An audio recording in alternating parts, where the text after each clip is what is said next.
The fluorescent lights hummed like restless bees over the ICU corridor, and machines sang their stubborn beeps around Maya's bed. The glass wall reflected a thin, pale woman fighting for breath, tubes traveling like small rivers to her nose and arm. Nurses whispered. The air smelled of antiseptic and cold fear. Outside the glass, Jamal stood with his hands in his pockets, staring at her through the reflection as if she were a stranger he was negotiating with. He pushed the door open with his shoulder and slid inside. They say you'll recover, he said, voice flat. Good. You're strong. You'll survive this. He paused, tasting the words. You'll survive, without me. Maya blinked. Her throat felt scraped raw from breathing tubes and the aftermath of emergency surgery. She tried to speak, but the sound came out as a rasp. Jamal leaned closer, eyes cold. Don't strain yourself. I need to be clear before I go. I found someone who understands my level. Someone who can take care of the life I want. He glanced around the room like it offended him. White sheets for stands, a plastic pitcher of water. You know her. Tasha from accounting. Her father manages properties in Buckhead. Real money, Maya. Not dreams. The heart monitor betrayed her with a small leap. Maya's fingers trembled around the bed rail. Jamal kept talking, his voice smooth and low like a late-night radio host telling bad news with velvet dignity. I spent years trying to lift us. But I can't keep waiting for fortune to find us. You're always simple. Always content with little. No ambition.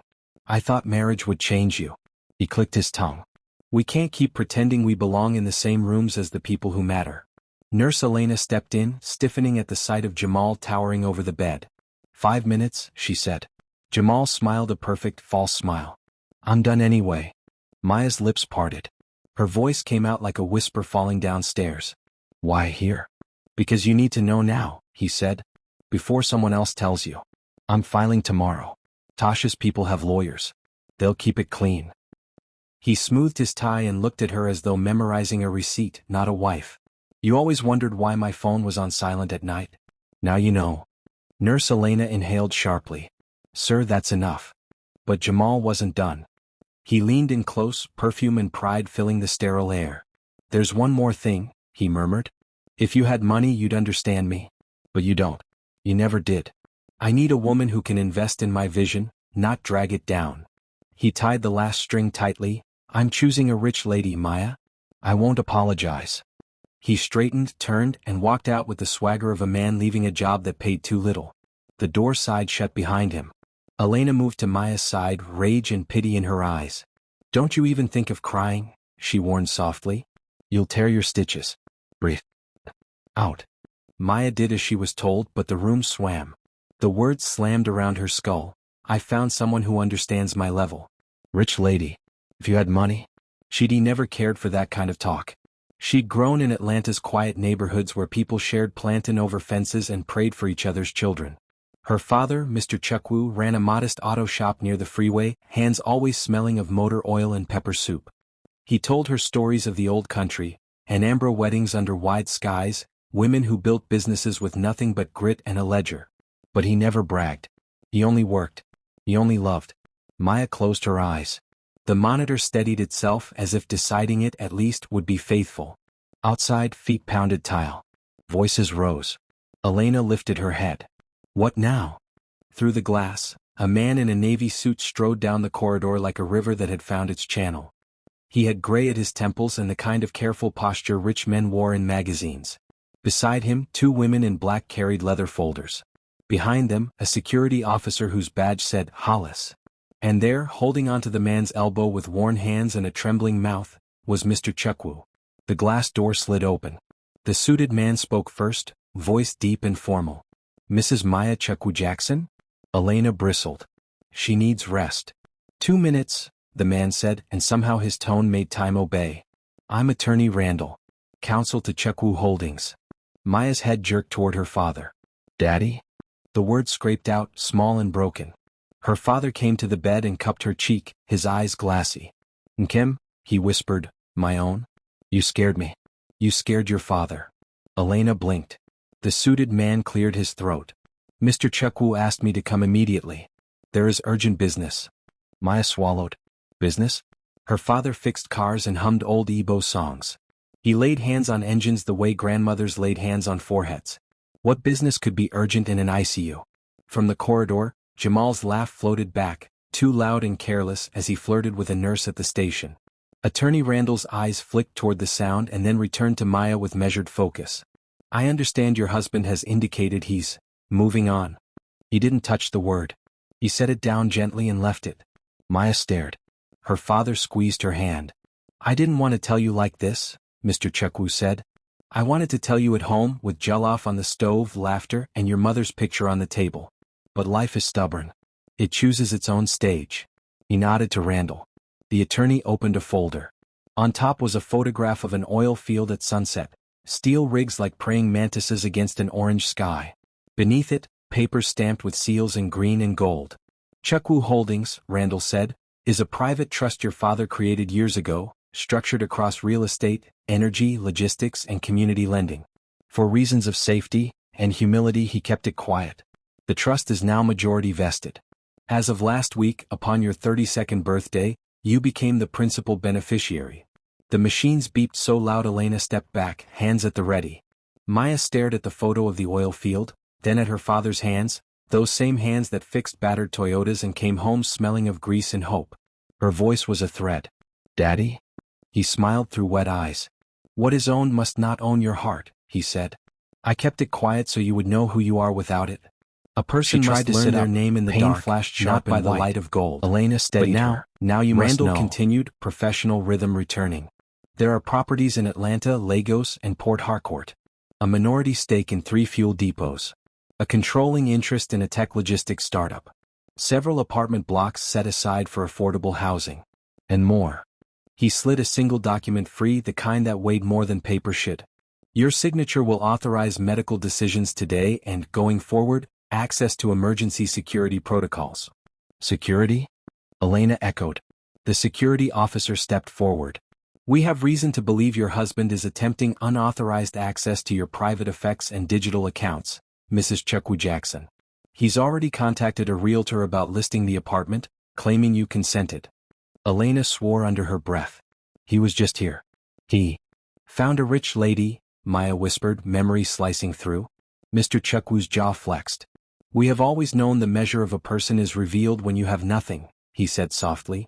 But sometimes, Nkem, the measure is revealed when you have everything. In the hall, Jamal's voice rose again, exaggerated and confident. Yeah, tell Tasha I'm on my way. We'll celebrate. Champagne. Her father will love me when he sees my plan. Maya blinked slowly. Her chest felt tight but not from pain. From clarity. The room sharpened into crisp lines. The attorney's gold cufflinks, Elena's careful braids, the security officer's calm stance, her father's trembling smile. Randall placed a pen on the bed tray, next to a clipboard he'd sanitized with the care of a man who respected both germs and signatures. This authorizes protection of your assets and a notation on your medical chart. No access for anyone not approved. He glanced at the glass. Jamal's silhouette moved like a shadow waiting for stage lights. Maya hesitated, thinking of wedding vows spoken in a church lit with soft bulbs and Auntie Ada's ululation rising like a bird. She thought of nights counting coins at the kitchen table, making rent with leftover determination. She thought of hope. Her father touched her shoulder. To whom we give our name, he said, we also give our future. Choose with your whole eyes. The pen felt heavier than a spoon. Maya signed, each letter steadying as it left her hand. Elena exhaled with relief. The security officer nodded into his radio. Randall slipped the paper back into its folder, movements neat and final. I'll file this immediately, he said. And Mrs. Chukwu Jackson, congratulations, though the moment is not what we would have wished. From the doorway, Jamal reappeared, pushing the door wide without knocking, swagger piling up on his shoulders. He froze at the unexpected gathering. The suited attorney, the security officer, Maya's father standing taller than grief, and Maya herself sitting a bit higher in bed, eyes clear as winter rain. What's this? He demanded, pulling his charm like a weapon. A family meeting? Oh good, sir. He nodded at Mr. Chukwu with oily politeness. I was going to call you. Thought we could talk like men. Mr. Chukwu didn't move. We will talk, he said quietly. But first you will listen. Jamal laughed, a brittle sound. Listen to what? Advice on how to stay broke with dignity? I don't have time. Tasha's father is waiting. Randall stepped forward, crisp as a judge. Mr. Jackson, as of this moment, access to Mrs. Chukwu Jackson is restricted. Any attempt to interfere with her medical care or property will be considered a breach, and security will escort you out. Jamal blinked, then smiled wider as if he'd misheard a joke. Escort me? This is my wife. My apartment. My life. Who are you? Before Randall could answer, the elevator doors down the hall opened with a hush. Two more people stepped out, a woman in a dark skirt suit and a tall man in a charcoal agbada stitched with subtle gold thread. The woman carried a slim black box. The man's face was familiar from business magazines and highway billboards, the quiet billionaire who funded scholarships and built clinics across 2 continents. He walked with calm gravity, like a storm that chose when to rain. Elena's mouth fell open. The security officer straightened. Jamal's smile collapsed and tried to rebuild itself. The woman in the suit lifted the black box and said very clearly, "For Mrs. Maya Chukwu Jackson." From the board. She set it on the bed table and pressed a small latch. The box opened with the soft sigh of velvet. Jamal leaned forward despite himself. Inside, resting on a cushion like a patient, was a single brass key and a folded deed with a seal glinting under the fluorescent lights. The deed's title line, its bold, simple words, made Elena gasp, made the attorney finally smile, made Mr. Chukwu close his eyes in gratitude. Jamal stared, color draining from his face. "No," he whispered, voice cracking. That can't be." The tall man in the agbada met Maya's eyes and inclined his head with quiet respect. "Welcome home," he said. The monitor kept its faithful rhythm. Outside, the hospital intercom called for a code team in another unit, and life, stubborn as ever, went on. Inside the ICU room, Jamal swayed, reaching for the doorframe to steady himself as the meaning of the deed began to crawl into his bones. His mouth opened to protest, to charm, to explain. And then the glass behind him filled with flashing blue lights and the reflection of 2 uniformed officers stepping off the elevator, led by a woman with a badge that glittered like truth. "Mr. Jamal Jackson?" she called down the hall.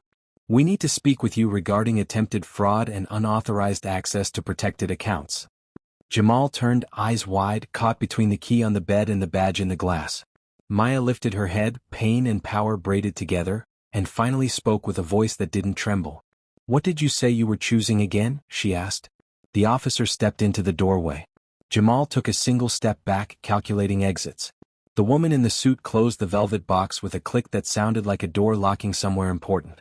And as Jamal opened his mouth, either to run or to beg, the ICU lights flickered once, as if the building itself were holding its breath, waiting to see which way his soul would jump. The officers paused at the doorway while the room held its breath. The woman with the badge spoke calmly. "We can do this outside, Mr. Jackson." Jamal's jaw tightened. He looked at Maya, then at the black velvet box, then at the tall man in the agbada whose face he had seen on billboards sponsoring scholarships. The future he wanted felt close enough to touch, then far as the moon. Attorney Randall lifted the deed gently so the bold line faced Jamal. The title was plain and devastating: Stonebridge Residences, transfer of full ownership to Mrs. Maya Chukwu Jackson. Elena, the nurse, gasped again. Stonebridge Residences was the high-rise where Maya and Jamal rented a small unit on the 12th floor. The place he had tried to list that morning. "This is a mistake," Jamal said, even though he knew his voice was the only mistaken thing in the room. He reached for charm like a lifeline. "Babe, look. We can talk. We've both been under stress. ICU changes people." "Mr. Jackson," the officer warned, "hands where I can see them." He lifted his palms, a half-surrender, half-performance. The tall man in the agbada, people called him Chief Okafor in the papers, inclined his head toward Maya with quiet deference, then looked to Randall. "Please make sure Mrs. Chukwu Jackson's boundaries are honored." "Yes, sir," Randall said. Elena drew the curtain half shut, not to hide the scene but to give Maya a wall to lean her strength against. Maya touched the velvet box with the back of her fingers. The brass key was old-fashioned, heavy, the kind that fit real doors and long stories. Her throat burned, but the burning cleared more than it hurt. Months earlier, the story inside her began and memory opened like a door. Back when summer still clung to Atlanta like warm syrup, Maya wore cheap flats and a bright smile and worked the morning shift at the clinic desk, checking in patients who came for flu shots, prenatal visits and blood pressure checks. She had a way of listening that made people feel bigger than their worries. Kids colored in the waiting area and called her Miss M, and elders sometimes slipped proverbs into the payment window like tips made of wisdom. She met Jamal at a friend's cookout. He had a smooth laugh and clean sneakers and big plans. He talked about startups and real estate flips and the next app that would change everything. He kissed Maya's forehead as if blessing it. He spoke gently about growing up without much, about wanting to put his children in good schools. He said he loved that Maya was simple, that she kept him grounded. She thought simple meant honest. She didn't know it meant small in his mind. There were red flags, but red can look like celebration at the right angle. He borrowed a little money once and repaid it late with a flourish. He looked at other people's cars as if measuring his reflection in their paint. When he met her father, he wore a tie and called him sir, but his eyes swept the shop with faint disappointment, as if car grease offended his idea of success. Maya's mother had passed years before. Her portrait sat on the mantel, gelly wrapped high, eyes bright as though she could still sing. On the back of that frame was a note in her hand that Maya had never seen because it was tucked under the backing, hidden the way some love is hidden for safety. But that note had not surfaced yet. Not in those early months when Maya planned a small church wedding with meat pies and soft gospel and Auntie Ada's laugh filling any silence. They moved into the 12th floor unit at Stonebridge. The windows watched the city and the city watched back. Jamal set up a desk in the corner and stuck post-its with dream numbers on the wall. He kept his phone on silent after sunset. "I'm focused," he said. "I'm building." She believed him because believing is a habit when you love gently. Her father still worked long hours, but sometimes he looked at her with eyes full of clocks and maps, as if he was counting down to a journey he hoped she would be ready to take. He never bragged. He never hinted. He just kept showing up with groceries and pepper soup and steady prayers. Then came the night the world tilted. Maya had sharp side pain that grew like a storm. She collapsed between the kitchen island and the sink. The ambulance carried her with whispering tires. The ICU received her like a stubborn sea.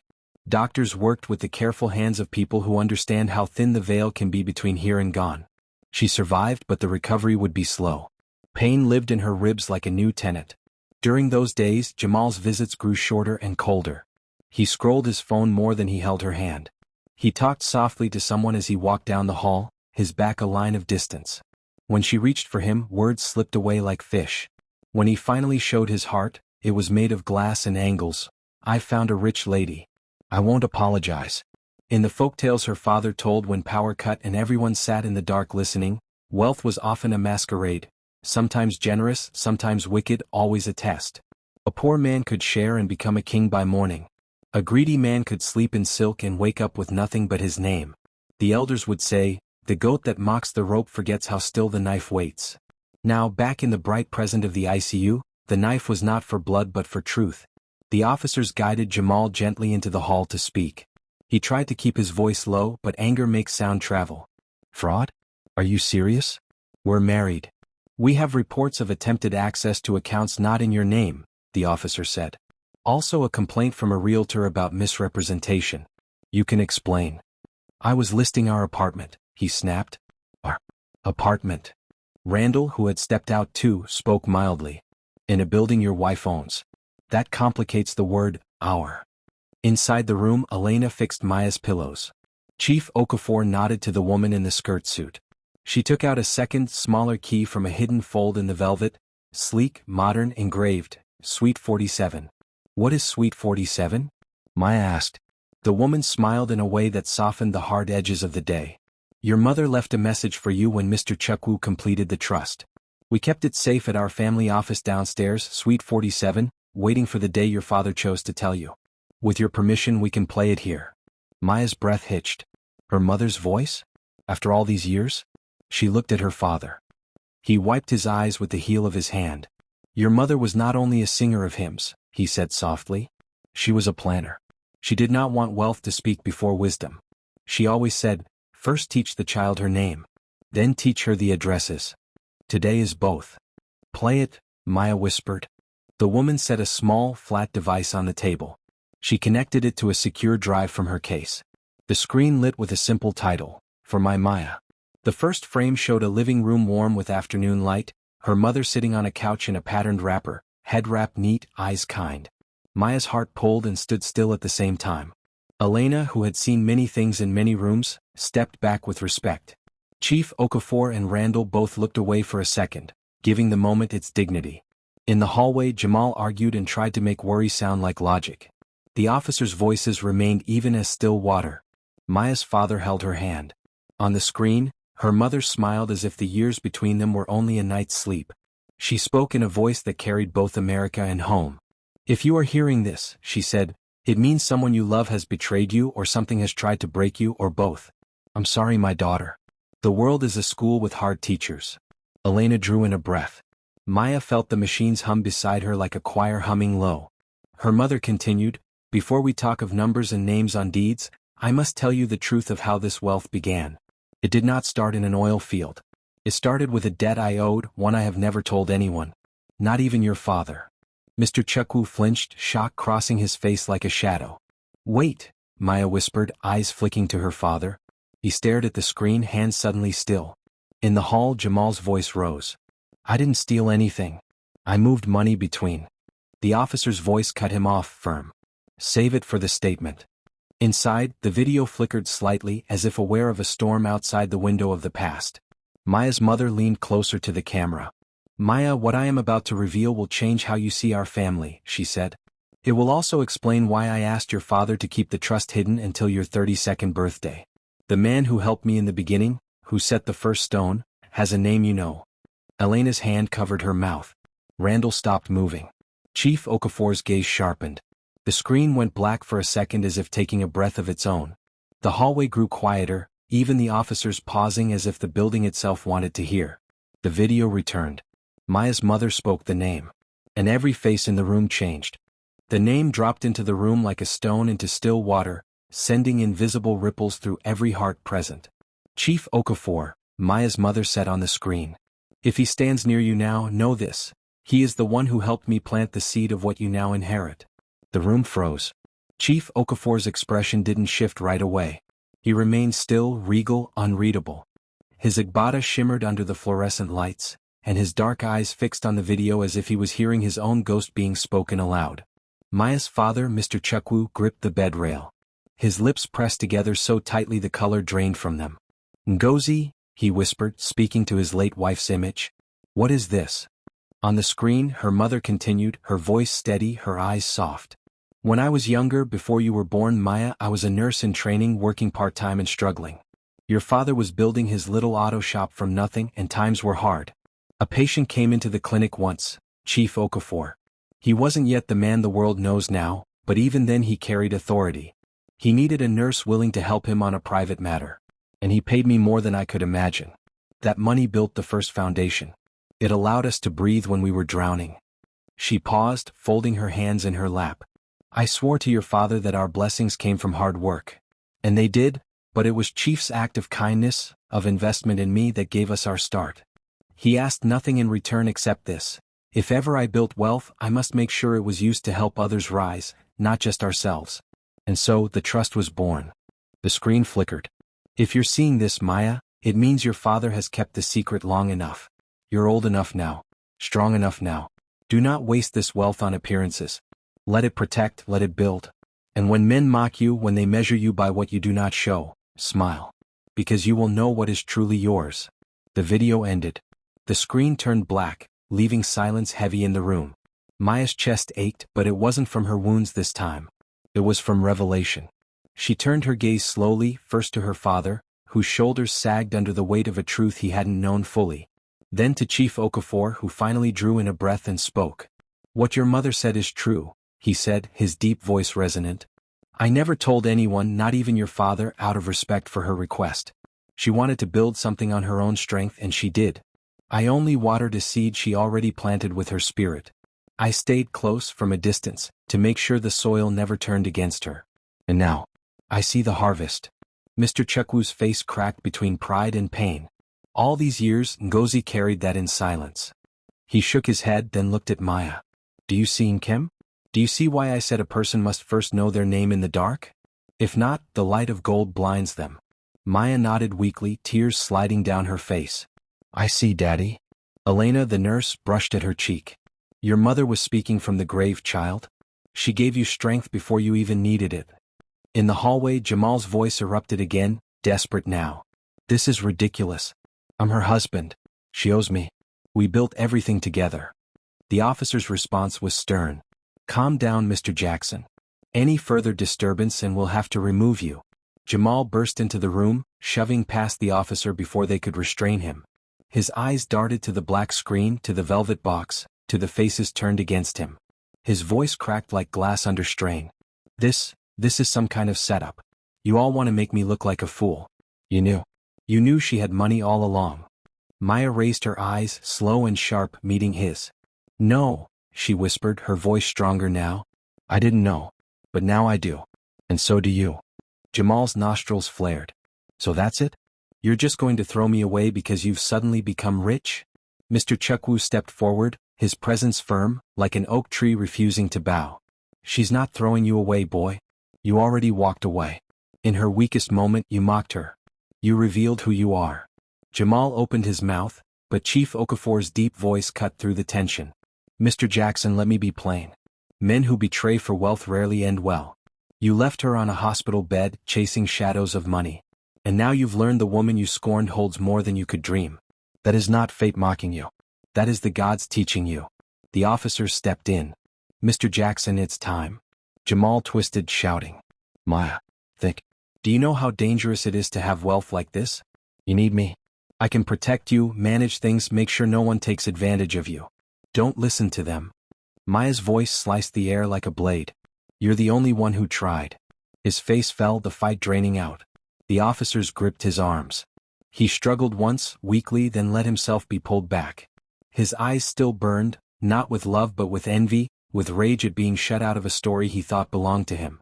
As the door closed behind him, silence returned to the ICU room.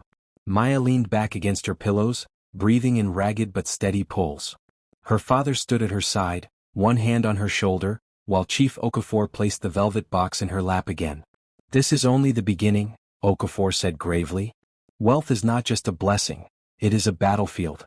The moment you inherit, enemies rise from corners you did not know existed. Prepare yourself. Maya's fingers brushed the brass key. She felt its weight, its promise. She closed her eyes for a moment. She could still hear her mother's voice in her mind. Do not waste this wealth on appearances. Let it protect. Let it build. The machines beeped steadily. Outside, Jamal's protests faded into the corridor. But deep inside Maya's chest, a new sound rose, a quiet, steady strength, louder than any machine. And yet, none of them knew that Jamal's betrayal was only the first. Because in the shadows of her mother's truth lay another secret, one that would unravel their peace before long. The ICU room settled into an uneasy quiet after Jamal was taken away. The only steady sound was the rhythmic beep of the monitor and Maya's fragile breathing. Yet beneath that calm, a storm was gathering. Chief Okafor remained standing tall, his agbada flowing around him like a cloak of authority. He studied Maya with careful eyes, the kind that measured not just what she was, but what she might become. Your inheritance will bring hands reaching for it, he said slowly. But before you can face the world, you must face the truth in your family. Maya frowned, weak but alert. What do you mean? Attorney Randall cleared his throat. The trust has many stakeholders. Some within your own family, Mrs. Chukwu Jackson. And not all of them have accepted that you are the rightful heir. Her father stiffened. We agreed. Ngozi wanted her daughter to inherit directly. There should be no argument. Chief Okafor's eyes darkened. Should. But when wealth is involved, should and will rarely walk together. Maya's stomach tightened. She had grown up with cousins who teased her for being too soft, for smiling more than she fought. She remembered how some relatives whispered that her father's shop barely scraped by, that her mother had aimed too low. Could they be the ones waiting to pounce now? Before she could speak, the woman in the skirt suit stepped forward. Forgive me, but there's something you must see before you leave the hospital. We recovered this from your husband's apartment earlier this morning when he tried to move out your belongings. She held up a slim folder, brown and battered, edges curling from age. Randall's face tightened. Where did he? He must have forced open your desk drawer, the woman said. This folder contains letters written by your mother, but not addressed to you. Addressed to someone else. Maya's pulse quickened. Someone else. Her father's hands shook as he reached for the folder. He opened the first letter slowly as though afraid the paper itself would burn. His eyes scanned the words and his expression collapsed. What does it say, Daddy? Maya whispered. His lips trembled. It says she had another beneficiary. Someone I never knew. Someone she wanted provided for if anything happened to us. Maya's mind raced. Another beneficiary? Who? Chief Okafor's voice was low but steady. Her sister's child. Your cousin Lila. The name hit Maya like a stone. Lila, The cousin who always mocked her clothes, who called her naive little church girl, who had disappeared years ago after falling out with the family. Maya remembered her sharp tongue, her hunger for attention, and her laughter that always had an edge. Randall exhaled heavily. If these letters are authentic, Lila may attempt to claim part of the estate. She could argue your mother promised her a share. Her father slammed the folder shut. Ngozi would never give her that power. She saw what greed lived in that girl's eyes. This must be a misunderstanding. But Maya's gut twisted. If Jamal had these letters, it means he already knew. Her voice grew hoarse, fury breaking through her weakness. He wasn't just leaving me for another woman. He was planning to use my cousin against me. Elena, the nurse, shook her head. That man is poison. Even when you were fighting for your life, he was plotting in the shadows. The brass key in Maya's lap suddenly felt heavier. She closed her eyes, hearing again her mother's warning. The world is a school with hard teachers. The officers returned briefly. Mr. Jackson has been escorted off the premises, one said. He will be questioned about the attempted fraud. But, he hesitated. He made a phone call on the way down. To someone named Lila. The room went cold. Maya opened her eyes, her voice shaking. Then the storm has already started. Her father placed a trembling hand over hers. Nkem, you will not face this storm alone. But you must prepare yourself. Family betrayal cuts deeper than any stranger's knife. Chief Okafor's voice rumbled like distant thunder. And sometimes, Nkem, cousins are more dangerous than husbands. Everyone fell silent. The machines hummed, the curtains swayed slightly with air conditioning, and the weight of coming battles pressed in. Maya looked at the velvet box again, the brass key glinting like it knew secrets she had yet to unlock. She whispered to herself, half prayer, half promise, whatever is hidden will come to light. But deep down she feared, what if that light revealed a darkness she wasn't ready for? If you were in Maya's place, lying in that ICU bed, mocked by your husband and now facing betrayal from your own cousin, what would you do? Have you ever seen money tear families apart like this? Share your thoughts in the comments and don't forget to like this video and subscribe for more gripping stories. The next morning, sunlight bled through the half-closed blinds of Maya's ICU room, painting thin golden lines across the white sheets. She hadn't slept well.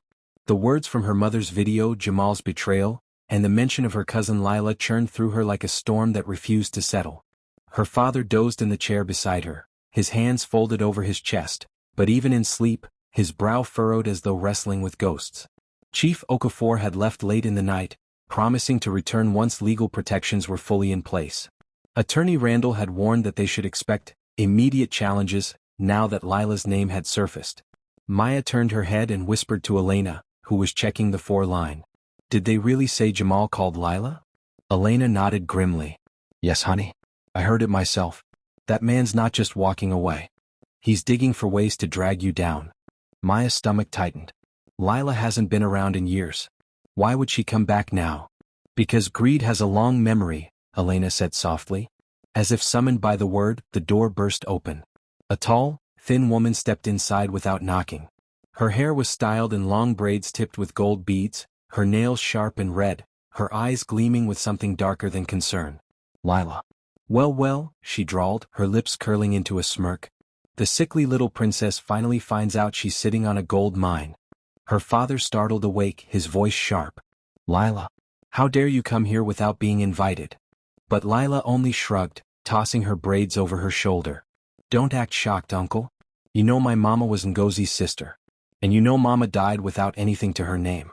Do you really think Ngozi would just let me suffer while she built all this? She walked closer to the bed, her heels clicking on the floor. The letters prove it. I'm owed my share. Maya swallowed hard, her eyes narrowing. Those letters were never meant for you. If my mother wanted you in this, she would have told us herself. Not hidden it in some drawer Jamal dug through. Lila leaned in, her perfume sharp and heavy. Oh, Jamal told me everything. Sweet man. He says you've been playing dumb your whole life, pretending to be simple while sitting on power. Don't worry, he and I have an understanding now. Maya's breath caught. You, and Jamal? Her father slammed his fist on the tray table, rattling the pitcher of water. Enough. That man is a snake and you are worse for crawling with him. But Lila's smirk only deepened. Snake or not, at least he understands ambition. You think you can sit here and hold on to all this alone? Please. You don't have the stomach for it. You're too soft, too weak. Just sign over half and we'll leave you in peace. Attorney Randall entered just then, flanked by the security officer. His tone was icy. Ms. Lila, unless you're a listed medical visitor, you need to leave this room immediately. I'm not leaving, Lila snapped. Not until I claim what's mine. Randall held up the folder with the letters. These may be your leverage, but the courts will decide their authenticity. For now, the estate belongs entirely to Maya. And I warn you, attempting to coerce her in this vulnerable state will only strengthen our case against you. Lila's eyes flickered, but she recovered quickly. She turned to Maya, her voice lower, more venomous. Think carefully, cousin. Jamal might have left you on that bed, but I won't. I'll fight. And I'll win. Because unlike you, I'm not afraid to get my hands dirty. Security moved closer. Lila finally stepped back, her heels clicking like knives. She paused at the door, her face twisted with envy. You think being rich will save you, Maya? You'll see. Wealth attracts wolves. And the wolf you know is better than the one hiding in the shadows. With that, she left, the echo of her laughter lingering in the corridor. Maya's hands trembled against the sheet. Her father rushed to her side. Do not let her words poison you, Nkem. You are stronger than she knows. But Maya's voice shook. She's right about one thing. I'm not ready for this. Randall placed a hand on the velvet box. You don't need to be ready all at once. You just need to stand firm. The trust was built for times like this. And believe me, if Lila and Jamal try to unite against you, we'll be ready. Maya leaned back against her pillows, the beep of the monitor steady but louder now. She closed her eyes, hearing again her mother's voice. Let it protect. Let it build. She whispered almost to herself, then I'll fight. Not for me alone. But for what my mother wanted. Yet even as she spoke, deep down she knew, Lila's words were not empty threats. The battle had just begun, and Jamal had already chosen his side. And before long, Maya would learn that Jamal and Lila's alliance was more dangerous than anyone in that room could imagine. 3 days later, Maya was discharged from the hospital with strict instructions to rest. But rest was the last thing life was prepared to give her. Her father drove her home, his hands steady on the steering wheel, though his eyes carried worry. The Stonebridge residences towered over the Atlanta skyline like a glass monument, but today as they pulled up to the lobby, it felt less like home and more like contested territory. A uniformed doorman hurried to open the car door. Mrs. Chukwu Jackson, he said respectfully, welcome back. There was a new weight in the way people addressed her now. Wealth had a way of changing not just how you lived but how others looked at you. Inside the apartment, everything seemed slightly different. The framed photos, the couch, the rug, all the same yet shadowed by Jamal's betrayal. She could almost smell his cologne lingering in the air as if mocking her. Her father helped her sit gently on the couch. Nkem, this is your fortress now. Do not fear. With lawyers, with God, and with the truth we will stand. But as he spoke, Maya's phone buzzed on the coffee table. A message appeared from an unknown number. She opened it slowly. Cousin, the wolves are gathering. You better choose wisely. Lila. Attached was a photo. Jamal and Lila, smiling together in a restaurant booth, glasses of champagne raised in a toast. Maya's stomach twisted. Her worst fear confirmed. Jamal had not only betrayed her but joined forces with Lila. Her father saw the photo and growled under his breath. The goat has chosen the company of jackals. Before Maya could respond, the landline phone rang. She picked it up hesitantly, the cord coiling like a snake. Maya? The voice on the other end was calm, low, and commanding. Chief Okafor. There's something you need to know. Jamal and Lila are moving quickly. They've hired a lawyer of their own, a ruthless man who specializes in breaking trusts. They've already filed an injunction to freeze your access to certain accounts until the matter is clarified. Maya's eyes widened. Freeze? But I haven't even. They want to starve you of resources before you can fight back, Okafor said. It's a common tactic. But do not fear. The trust is airtight and Randall is already preparing counter-motions. Still, you must brace yourself. They will not fight clean. Maya's hand tightened on the receiver. What do they want? Just money? There was a pause before Okafor answered. Not just money. Control. If Jamal and Lila succeed, they could push you aside completely. They could rewrite the narrative, claim you were too weak, too unfit, and take everything your mother built. Her father slammed his hand on the armrest. Over my dead body. Maya's chest rose and fell quickly. She felt fear creeping in, but beneath it, something else was stirring. Anger. Resolve. I won't let them, she said softly, then louder, with more fire. I won't let them take what doesn't belong to them. That night, Maya barely slept. She walked through the apartment, her 4 bandages still fresh, her body aching but her mind racing. She stopped at the window overlooking the city lights. Somewhere out there, Jamal and Lila were laughing, planning, scheming. She clenched her fists. The next morning, Attorney Randall arrived with documents. He spread them on the dining table. "This is the battlefield," he said. "We'll fight them in court, yes. But we also need to show the public who you are. Reputation matters as much as law when wealth this large is involved." Maya frowned. "Public? I don't want attention." Randall shook his head. "Attention is coming whether you want it or not. Lila has already given an interview to a local blog, painting you as an undeserving heiress who's trying to cut her family out." Her father cursed under his breath. "That girl is poison." Maya looked down at the papers, then back at Randall. "So what do I do?" Randall leaned closer. "You fight. Not just in the courtroom, but in the open. You tell your mother's story. You honor her wishes. And you show them that strength isn't in greed but in purpose." Maya's heart pounded. She thought again of her mother's words in the video, "Do not waste this wealth on appearances. Let it protect. Let it build." She nodded slowly. "Then that's what I'll do." But even as she spoke, her phone buzzed again.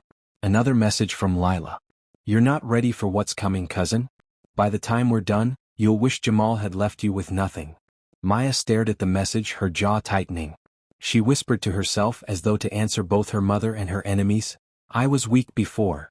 But not anymore." What Maya didn't yet know was that Jamal and Lila's next move wasn't just about lawsuits.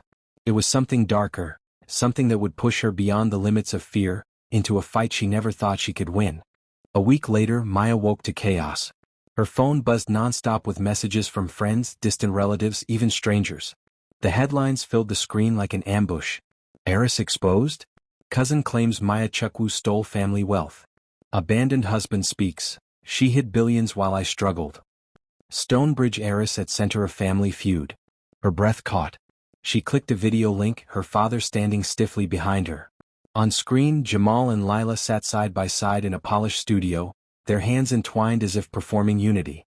Lila wore a crimson dress that screamed power. Jamal wore his best suit, his voice dripping false sincerity. "We aren't here to destroy Maya," Jamal said smoothly. "We only want fairness. We loved her. We supported her. But imagine hiding billions from your own husband, from your own cousin. What kind of person does that?" Lila nodded, her lips curling in mock sorrow. "A selfish one. My aunt, God rest her soul, wanted me to have my share. But Maya? She's trying to erase me from my own bloodline. That's not justice. That's greed." Maya's stomach twisted, fury and disbelief warring inside her. "He's lying. They're both lying." Her father's face hardened. "This is what jackals do, Kem. They cannot build their own house, so they throw stones at yours."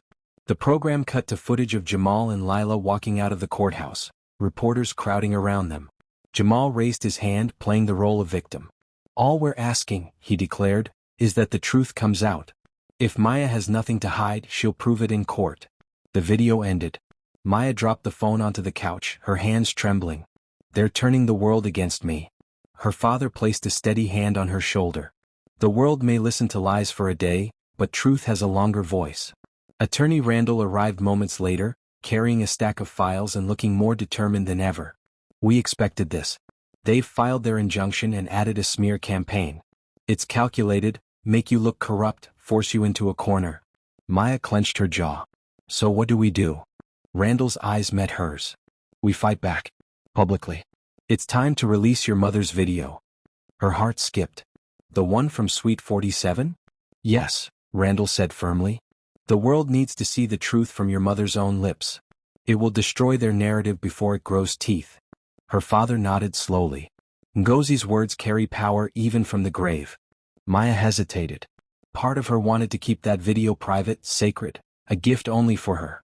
But another part, the part that heard her mother say let it protect, let it build, knew this was bigger than her feelings. She exhaled. "Do it." That evening, the video was released online. It spread like wildfire, clips of her mother's calm voice playing on news channels, blogs, and social media feeds. People saw Ngozi's face, heard her explain the origins of the trust, her warning against greed, her blessing for Maya. Comments poured in. "That woman was wise. Maya deserves every penny. This cousin Lila sounds like trouble." Respect the mother's wishes.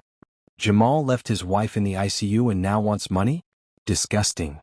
For the first time since the storm began, Maya felt the tide shift. But Jamal and Lila were not done. Late that night, a black car pulled up outside the Stonebridge building. From her window, Maya saw two figures step out, Jamal and Lila. They didn't knock. They didn't call. They simply stood under the streetlight, looking up at her window, their faces shadowed but unmistakably defiant. Her father came to her side, his jaw tight. They're sending a message. Maya's hands shook as she pulled the curtain shut. What do they want now? Randall's phone buzzed. He glanced at it, his face darkening. They've filed a petition for an emergency hearing. Tomorrow morning. They're claiming you're unfit to manage the estate due to your medical condition. Maya's chest tightened. Unfit? Because I was in the ICU? Randall nodded grimly. They'll argue you're too fragile, too ill to handle billions. They'll use your hospital records, your recent surgery, even photos of you weak in that bed. Her father cursed under his breath. Jackals. Shameless jackals. Maya's lips trembled, but her eyes hardened. Then I'll walk into that courtroom myself. Weak or not. They'll see I'm still standing. The next morning, cameras swarmed the courthouse steps. Reporters shouted questions, flashes went off like lightning. Maya walked between her father and Randall, dressed in a simple navy gown and head wrap, her face pale but her spine straight. Jamal and Lila waited at the top of the steps, their lawyer flanking them like a vulture. Jamal smirked when he saw her, his voice carrying just enough for the cameras. Be careful, Maya. Courts don't take pity on weakness. Maya stopped, lifted her chin and locked eyes with him. Her voice was steady, every word carrying. Then let's see who's really weak when the truth speaks. The cameras flashed, capturing the moment. Inside, the judge waited, and the fate of her family's legacy hung in the balance. The courtroom buzzed with tension, the air thick with the weight of expectation. Reporters filled the back rows, scribbling notes and adjusting cameras. At the front, Judge Holloway, an older black woman with sharp eyes and an even sharper voice, took her seat. The gavel came down with a crack that silenced the room. This court is now in session, she announced. We are here to review the petition concerning the Chukwu Trust. Maya sat between her father and attorney Randall. Her hands were clasped tightly in her lap, but her face carried quiet strength. Across the aisle, Jamal and Lila sat close together, their lawyer, Mr. Kincaid, adjusting his cufflinks with smug confidence. Judge Holloway glanced at the documents before her. Mr. Kincaid, you may present your argument. Kincaid rose, his voice oily and persuasive. Your Honor, we are here because my clients, Mr. Jamal Jackson, the estranged husband, and Ms. Lila Okoye, the blood relative, seek fairness. They contend that Mrs. Maya Chukwu Jackson is medically and emotionally unfit to manage an estate of this magnitude. She was recently hospitalized in critical condition, and witnesses can attest that she is still fragile. The estate is vast, complex, and vulnerable to mismanagement. For its protection, and in honor of the late Mrs. Ngozi Chukwu's intent, we ask the court to recognize my clients as rightful co-trustees. He gestured toward Jamal and Lila, who nodded solemnly, though their eyes glimmered with triumph. Randall stood immediately, his voice cutting through like steel. Your Honor, this is nothing more than a power grab dressed in false concern. The trust was meticulously designed by the late Mrs. Ngozi Chukwu and overseen by reputable legal counsel for decades. Mrs. Chukwu Jackson is the sole named beneficiary. The claim that she is unfit is based on a temporary medical condition from which she is actively recovering. To punish her for surviving a health crisis is not only unjust, it is immoral. Maya's father leaned toward her and whispered, listen to how the truth stands tall. Lies are always shorter. Judge Holloway adjusted her glasses. Do you have evidence of these claims, Mr. Kincaid? Kincaid smiled and motioned to an assistant, who handed over a folder. Your Honor, here are medical reports from the ICU, photographs of Mrs. Chukwu Jackson bedridden, and testimony from her husband that she was incoherent, disoriented, and incapable of making sound decisions.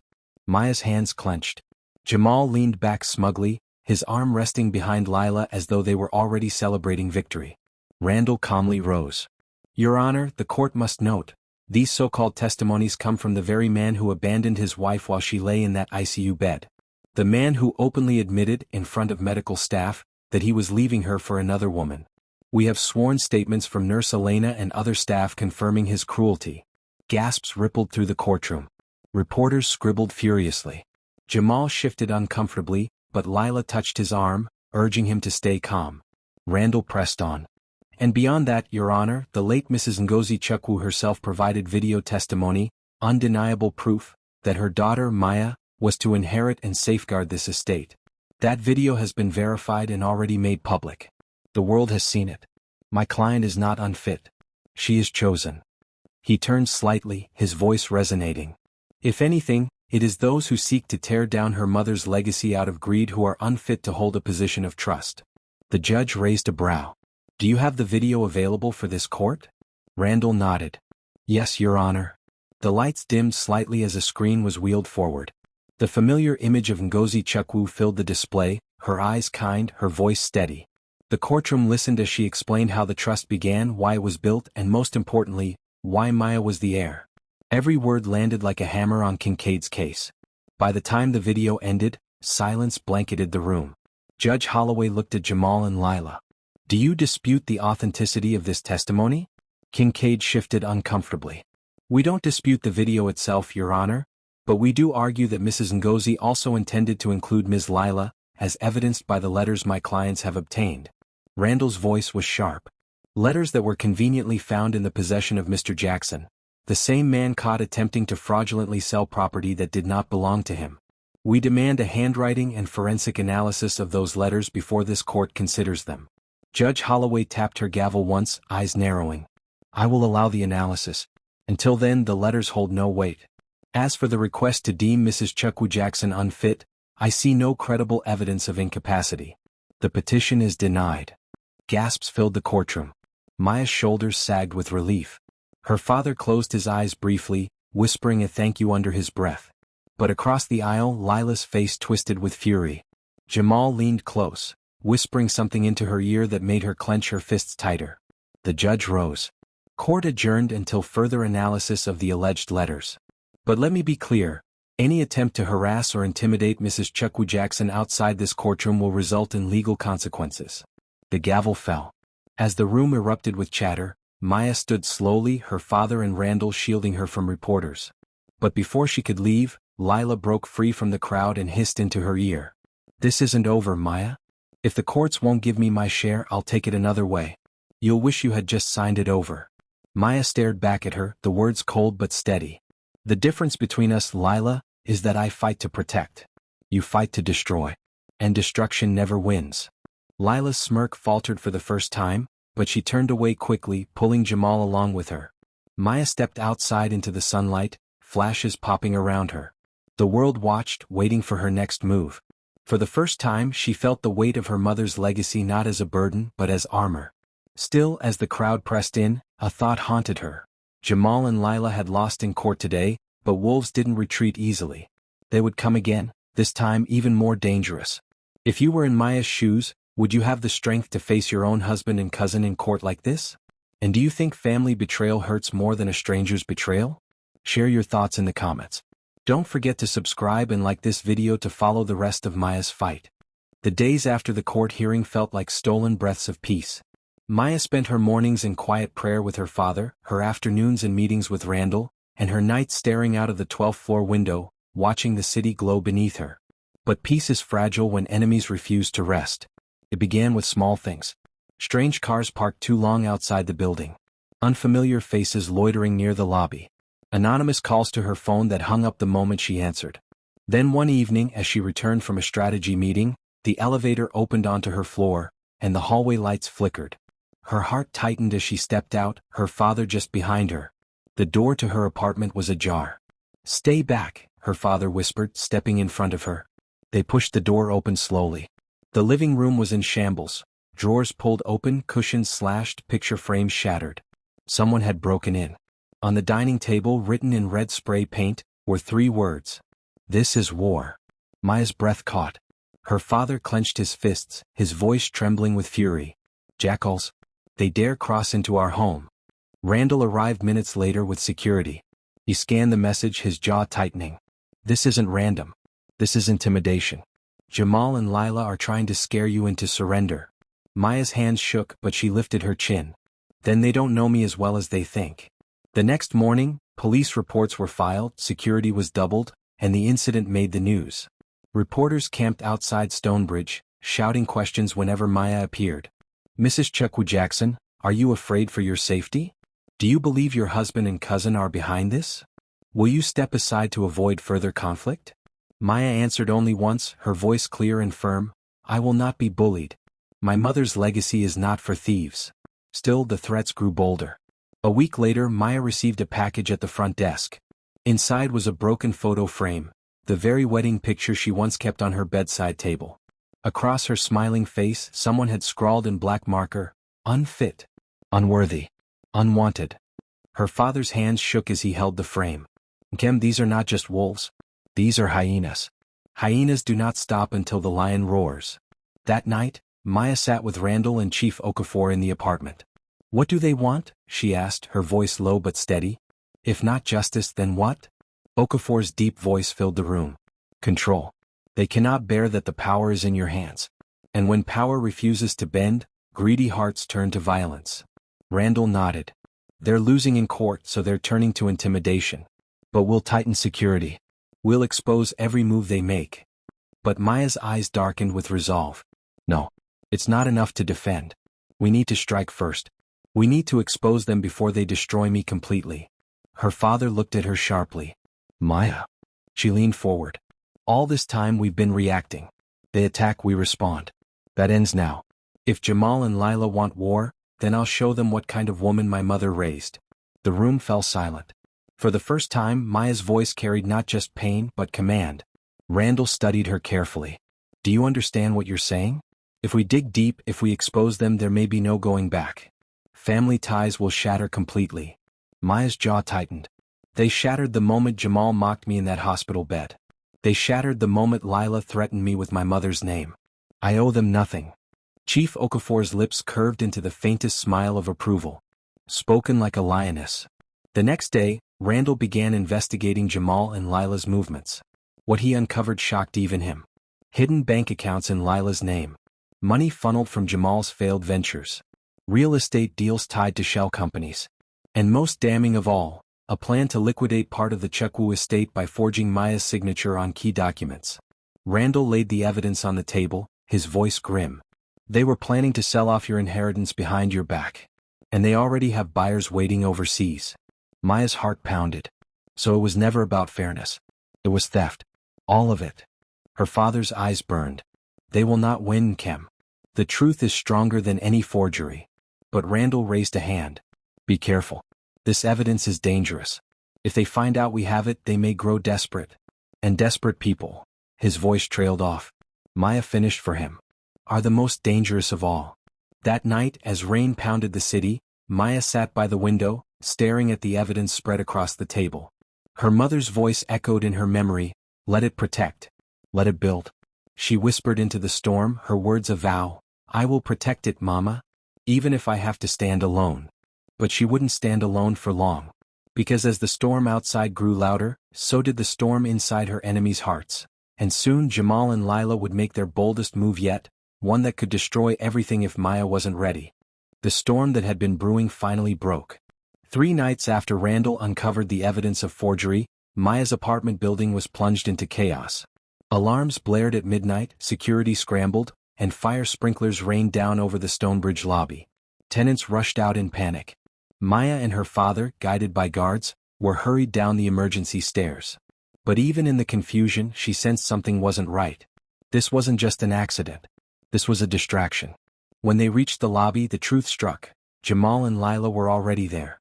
Soaked by the sprinklers but defiant, they stood near the reception desk with forged documents in hand, demanding access to the building's management office.